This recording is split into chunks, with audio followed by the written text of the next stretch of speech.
చెప్పినా ఇవాళ కూడా నేను చెప్పదలుచుకున్నా. గ్లోబల్ సమ్మిట్ వేదిక మీద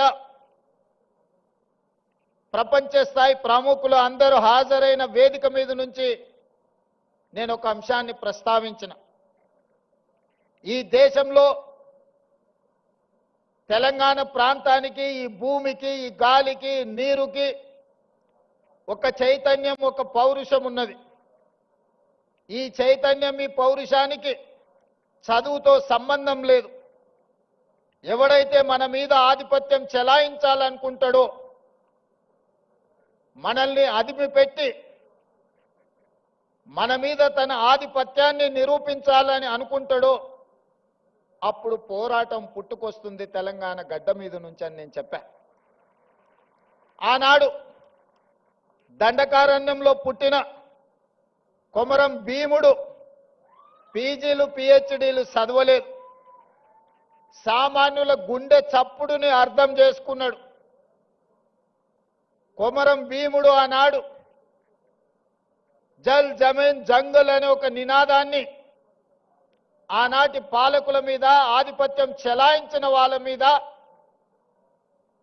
ఉద్యమాన్ని ఊపిరిగా తీసుకొని, పోరాటాన్ని పునాదిగా వేసుకొని మర పిరంగులై పేలితే ఆనాటి పాలకులకు గజగజలాడినారు.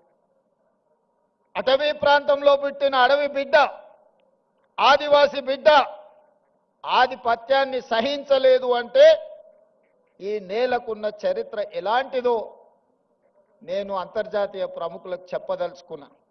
ఆ తర్వాత నిజాములు, రజాకర్లు ఈ ప్రాంతం మీద ఆధిపత్యం చెలాయించడమే కాకుండా వారి రాచరికాన్ని నిలుపుకోవడానికి రాక్షస కృత్యాలకు పాల్పడుతూ ఈ తెలంగాణ ప్రజల మీద దాష్టికాన్ని ప్రదర్శించారు.